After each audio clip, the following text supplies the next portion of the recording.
We recommend safety gates, top and bottom of staircases. Top, because it's a fall hazard, obviously. The bottom, because after 2 or 3 steps going up, it can become a fall hazard backwards at that point. So we recommend staircases be mounted. We don't recommend pressure gates anywhere near a top or bottom of stairs, just because they can fall over, and then if at the top of the stairs and the gate falls over, the child will fall with the gate and ride it down. It's very dangerous. So we recommend screwing gates in at all high traffic areas and top and bottom of stairs.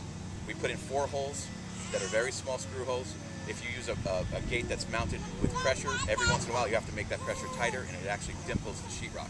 It's harder to fix a dimple on the sheetrock than it is to fix a hole in the sheetrock.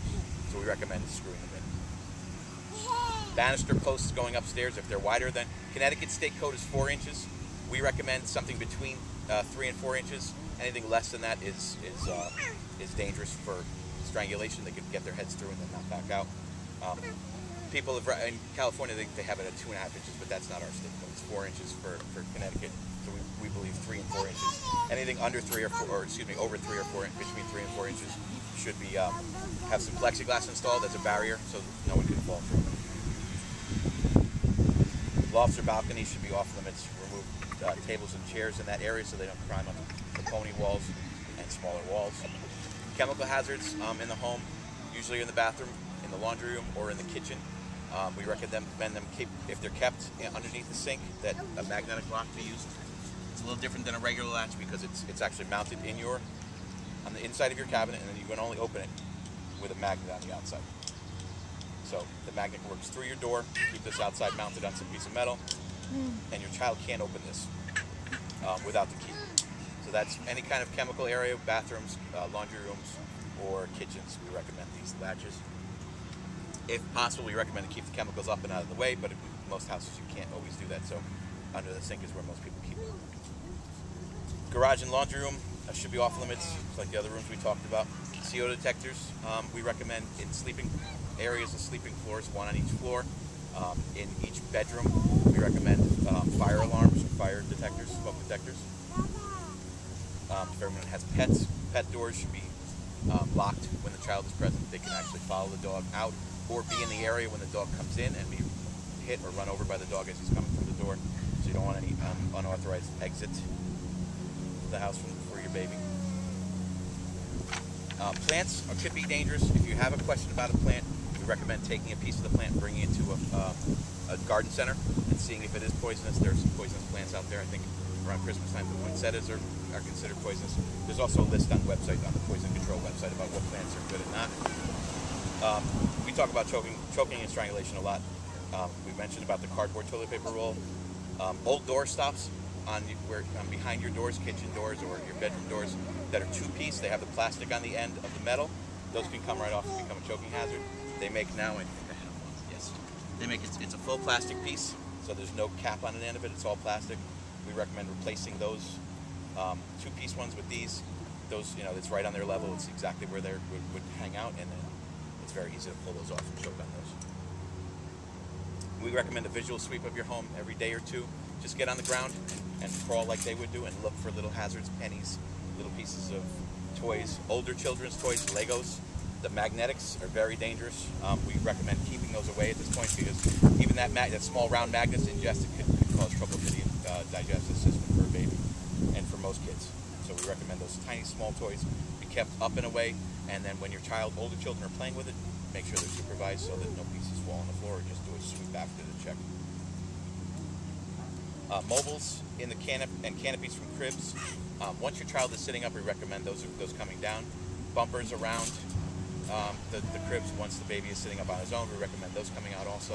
When they get older, they tend to like to use those as steps to get out, and they also, when they start to crawl, they're more mobile at night, and they can get themselves pushed up against those and create a strangulation or a not breathing well situation, so we worry about those things.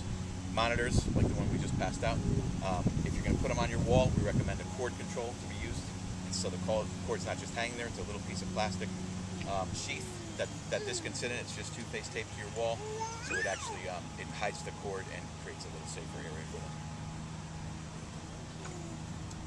Water hazards, we know about after a heavy rain like we had last night, buckets and water tables outside can fill up, and once the babies, if they do fall into them, they have a very hard time getting out because of the head being disproportionate to the rest of the body at this point and much heavier. They can fall in, but they can't get themselves back out. Obviously, swimming with a baby, keep them within arm's distance and pay attention all the time. When you're supposed to be watching the child, it's very easy to get caught up in a conversation, but you have to stay very vigilant at that point with the baby. And water heater is very important too. Most water heaters are set for 120. We recommend that setting. Anything higher could scald the baby. If she or he were in the bathtub and playing, and she just tipped the water by accident, it could get very hot for them. So 120 is the maximum we recommend on those. There are a lot of human hazards too. I think when I was growing up, we used to bang pots and pans. We used to play with pots and pans. The American Academy of Pediatrics now recommends not using pots and pans to play with, because once they see them on the stove level, they tend to want to go for them at that point. And Tupperware is great, but pots and pans, again, could create the wrong impression. We like to recommend that using the back burners while you're cooking, so there's no chance for them to reach up and grab that. The knobs on your handles, some can be replaced or put with oven guards or handle guards on some of the nicer or older, the newer Wolf and Viking stoves.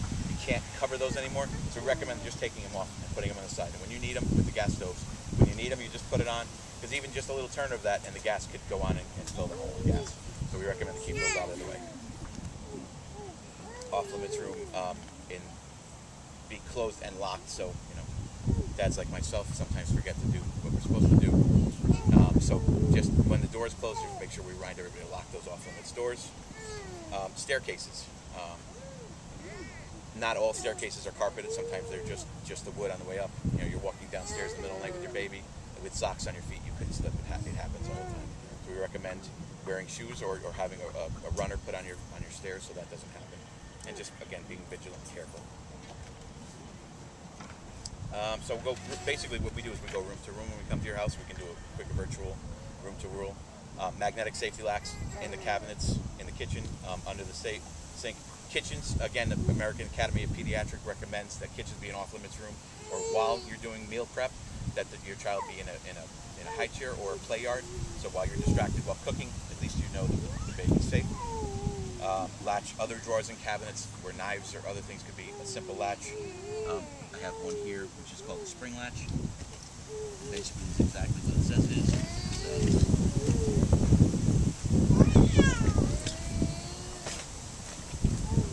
Basically, it's to a latch to your cabinet door. As you close the door, it latches itself, and then it's just a spring release as you open the door. Gives you about 2 inches to get your finger in there. Not enough for little ones to get their fingers caught, but enough for you to reach in there and do that. Drawers are special. Sometimes they need a little bit longer latch on the side. So as the drawer goes open and close, you'd have to unlatch this from the side. But again, anything, knives, forks, spoons could be dangerous. Vigilance obviously is important in the kitchen, but those things are sort of a secondary, just in case you're distracted or don't see. You have the latches on the cabinets. Appliances could be latched also. Refrigerators, once the door's open, could be top heavy also. We don't do them all the time, but it's something if you notice that your child has a penchant for going for the refrigerator and opening door, hanging on the door, that could cause a tipping hazard also. So we could latch those for you also. Keep all appliances and anything about 6 inches back from the cabinet edge. So if your child can reach up to grab the edge of, not cabinet edge, the countertop edge. If your child can reach the countertop edge, at least there's nothing there that could pull on top of them or scald themselves with a coffee cup or anything like that. Dish towels on the oven door are important to us. When the child's learning to get up on things, he can try to grab the dish towel, and once he pulls the dish towel, the door opens and it's right at the bridge of the nose where that can come down and contact him. So again, it's the first thing we look for. We look for magnets on the refrigerator, low, where the baby could get them and ingest them, and we look for the dish towels hanging on the oven door. It's important to just keep those things out of reach for them. No Pause knives, 1 scissors. second. Sure.